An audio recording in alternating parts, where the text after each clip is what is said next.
Gentleman from Massachusetts, Mr. McGovern, for his time of questioning. Yeah, thank you. I've noticed on H.R. 2988 that my Republican friends have updated the name of their bill from the, quote, Protecting Americans' Investment from Woke Policies Act.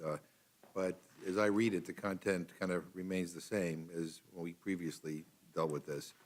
Recycle policies that make it harder for people to invest in a way that reflects their morals, and make it harder for retirement plan managers to take into account environmental, social, and governance factors known as ESG when they're investing. But, you know, the gentleman talked about common sense. Well, you know, in my opinion, this is about common sense, right? I mean, considering whether an asset may be underwater in 15 years due to sea level rise isn't woke. I mean, it's strategic risk-based investment planning.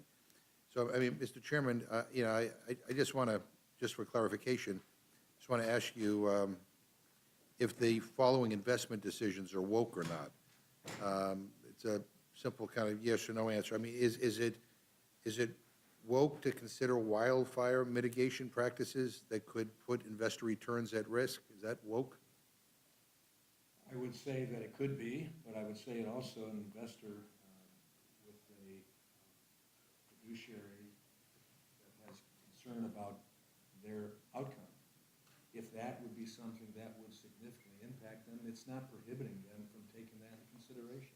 Well, in 2021, PG&E filed for bankruptcy when one of its transmission lines sparked a wildfire, leaving investors holding the bag. Yes or no, is it woke to consider drought impacts that could put an investor return at risk? Would that be woke? If the drought impact would significantly impact the investor in the bottom line, I would think that the investment manager, the fiduciary, would be looking at it, that type of thing. Yeah, We're not prohibiting that. I raised It's that common because sense.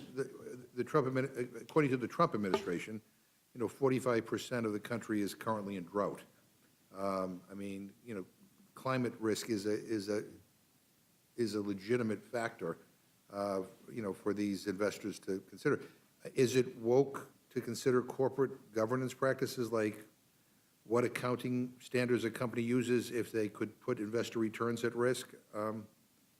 Is that? Well, I would hope that common sense would dictate investing. If there's regulations for certain businesses in certain states that would reduce the ability for the customer, the investor, to make a significant return, that the advisor would say that's not where we're putting your money.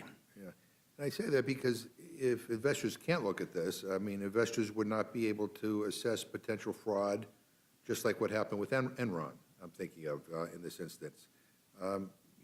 Yes or no, is it woke to consider how a company treats its workers, or even whether companies are employing U.S. citizens versus non-citizens, if those factors could impact investor returns? I take that, again, with the research that a investment counselor, advisor, fiduciary would do.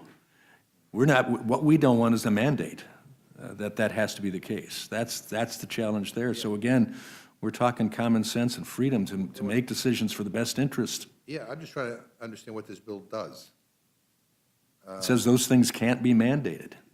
Well, I mean, The Biden-Harris ESG rule was just the opposite. It explicitly intended to advance the radical agenda through the investment practices. I mean, the things I'm talking about are not advancing a radical agenda. I mean, Mr. Scott. There's no, the most aggressive ESG allows you to take those into consideration so long as it does not adversely affect the investment returns.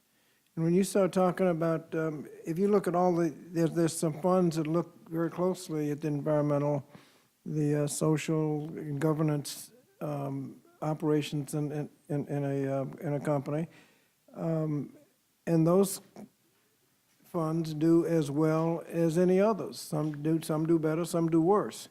But there's some that do better than most. And we can't consider those because they consider the ESG factors. And what this bill does says you can't consider them. You can't consider the fact that the real estate development is going to be underwater. What are you going to make your investment? You can't consider whether it's going to be underwater? Yeah, I mean, I guess my concern is that, you know, when it comes to investing, I think what Republicans call woke is just taking into account real risks that could affect my retirement savings, the retirement savings of workers across the country. And it just seems to me that this bill is messing with people's retirement security. And so I don't know, I suppose there's a reason to go down this road that my friends think is politically advantageous, but, I mean, we're talking about common sense here. I think, issues like the climate crisis ought to be taken into consideration as how it might impact, an investment. But anyway, I don't want to belabor the point. I'll yield back my time.